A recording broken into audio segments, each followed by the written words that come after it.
Hey everyone, welcome back to the channel. Welcome back to another video.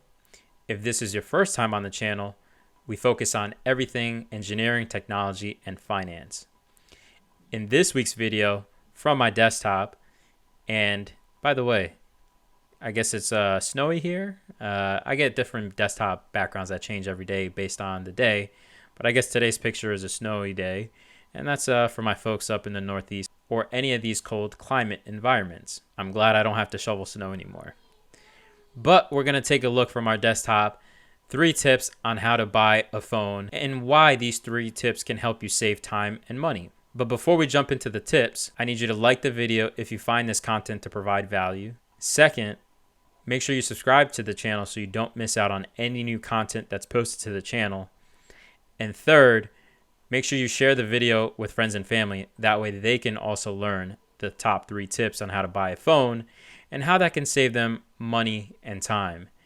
And remember, we don't want to hoard the knowledge for ourselves. With those items out of the way, let's jump to the desktop and see what our top 3 tips are. Recently, somebody approached me about adding another line to our account, and they were interested in buying a phone. Now, in this case, you can fall either in one or two camps. You can either get an iOS device from Apple, or you can get an Android device from many different manufacturers, whether it's Samsung, Sony, OnePlus, you name it. And the person who approached me about getting a phone approached me and said that they were interested in getting an iPhone. So for the purpose of this video, we're going to assume that we're going to go ahead and buy the iPhone, and I'm going to take you through the process of how we apply the top 3 tips to Apple products, or really any products, to be quite honest. It's all the same. So here we are on Apple's page, and we can see here the new iPhones that are available to us. So tip number 1 when buying phones is always buy the phone from the manufacturer directly and buy them unlocked. Why do we say that? So let's jump into the iPhone 13 Pro, which is the recent one that we are interested in buying. So if we take a look here, the individual who approached me about buying a new iPhone, they were interested in the iPhone 13 Pro. They wanted it in graphite, which is a color. And for storage, they were interested in 256 gigs. So if we go into how much it costs to buy it from Apple directly, and you can buy it SIM-free, which means that it's not locked to the carrier, which is a big thing here. The phone costs $10.99 plus tax. Now let's say we were interested in taking that phone and going over to Verizon, AT&T, or T-Mobile. So what happens with these devices when you buy them directly from the store, such as Verizon, AT&T, or T-Mobile, those phones are locked to the carriers. So when we go there, let's pretend we are going to go first into AT&T. AT&T, as you see here, is going to charge you the exact same price, $1099.99 for the phone, 256 graphite, iPhone 13 Pro, full retail, right? So it's the same price as the Apple Store. The only difference is that this phone is locked to AT&T, meaning you can't use it on any other carrier if you were to buy the phone from them, unless if you request for a phone unlock. And typically you have to pay off the phone in full, and you have to follow their process and procedures in order to get that done. And it takes some time to do that, as opposed to if you were to buy the phone from Apple directly, you get it SIM-free, and you don't have to worry about any of that stuff. If we also wanted to take a look at Verizon, Verizon also as well is charging $10.99 for their phone. And if we were to go to T-Mobile, T-Mobile is also $10.99.99 for the iPhone 13 Pro.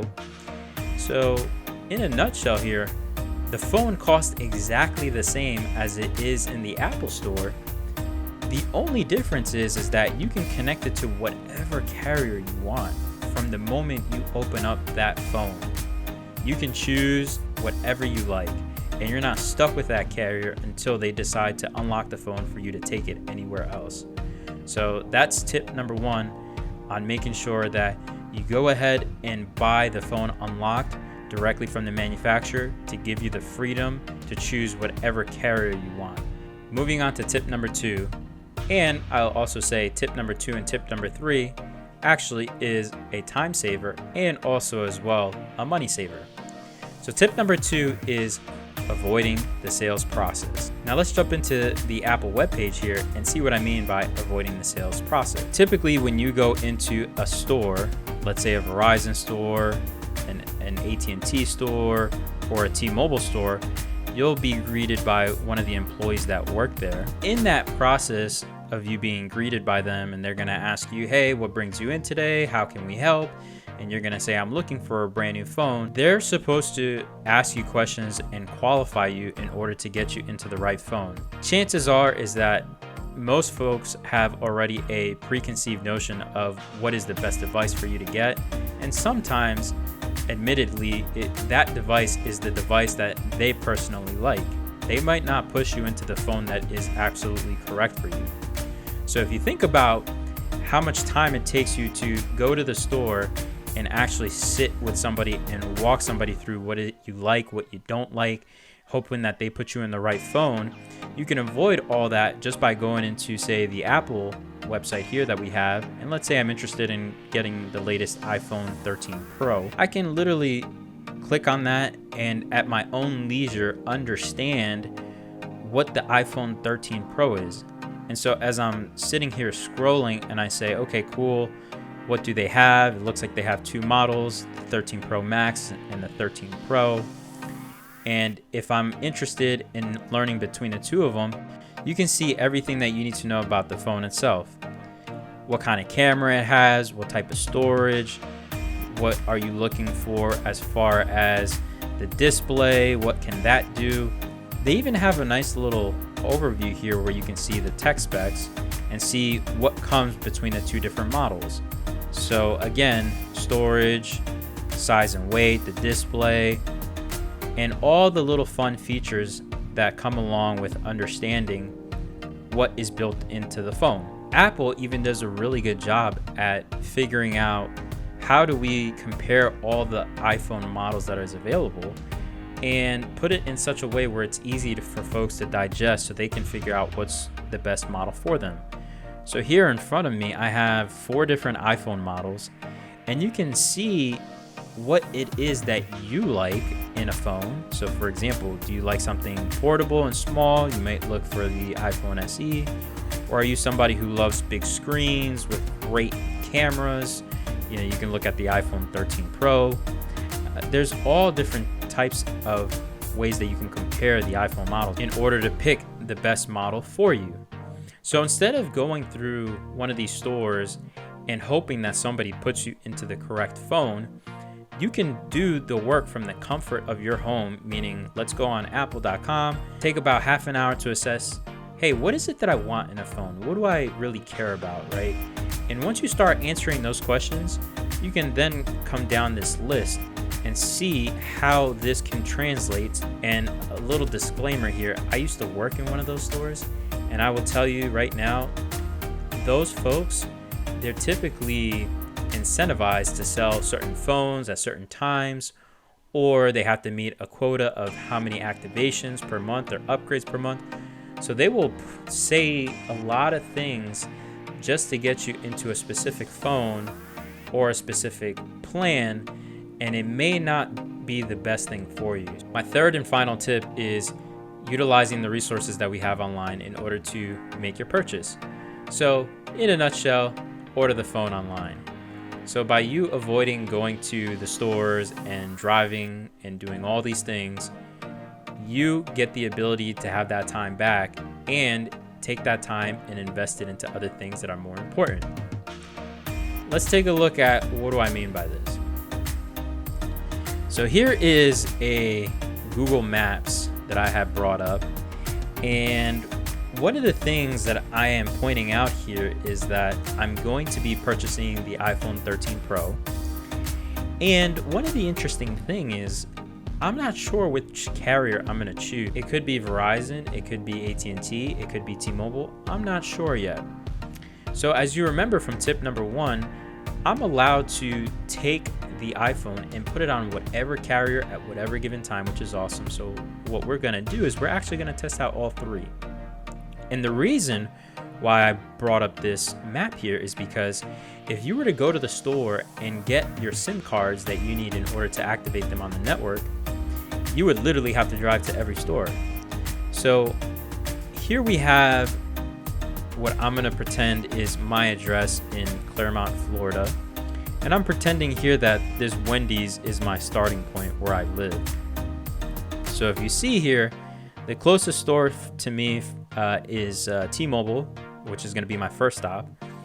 And T-Mobile is not too far away from me, right? So that's pretty cool. But then now I'm gonna head over to Best Buy because I know Best Buy has SIM cards for both Verizon and AT&T, and I want to test those out, right? So if I were to take a drive to T-Mobile and then go to Best Buy in Winter Garden, Florida, that's about 17.4 miles for the entire trip. So that puts me about half an hour. So if you figure, I'm gonna say half an hour, and I'm gonna take 5 minutes in each store to be able to walk around, get my SIM cards, check out, and then head over. So we're talking about 10 minutes total, let's say. So we're talking about 39 minutes. I'm gonna say 40 in order to wrap that up, right? Make it round for round 6. I like 40 minutes. Now that we know it takes us 40 minutes to hit all 3 stores and check out all the items, assuming that the person knows exactly what we're looking for, we don't run into any problems. Now that's assuming one way. Now if we take it going the other way, meaning that we're gonna take an additional, I'm gonna round this up to 30 minutes, and you have your 40 minutes. So that means that it's going to take us an hour and 10 minutes from start to finish, meaning go to all 3 of the stores, find the items, check out, and then take 30 minutes to come back home. And that's assuming there's no traffic. That's an hour and 10 minutes just to go buy stuff and then come back. Yikes. As opposed to if we just go on the Apple store and I am going to order my phone and I'm going to order the SIM cards, I can do that all within, I'd argue, maybe 15 minutes. So let's go ahead and let's do that.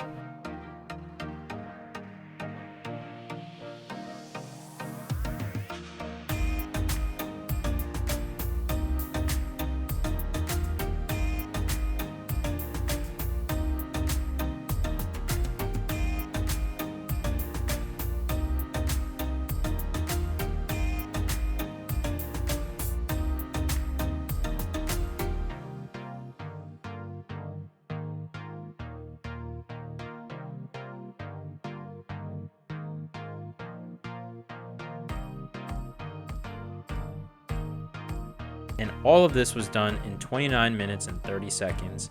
And that includes some difficulties that we had with the websites where we had to go through numerous times on ordering things.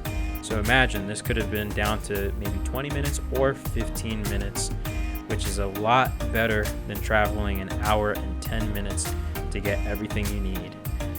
So with that, those are my top 3 tips on how to order a phone. And we also showed you how we went and ordered 3 SIM cards from 3 different carriers in order to test out the networks for another video that we have. So stay tuned for that. And if you found this content to provide any value, go ahead and hit the like button below. Make sure you subscribe to the channel in order to get the latest content from our channel. And lastly, don't forget to share the video with family and friends. We don't want to hoard the knowledge for ourselves. We want everybody to learn. And keep in tune for the next video we have that will walk you through on how to set up all 3 carriers in order to test them out, and you can choose between network to network. We'll see you on the next video.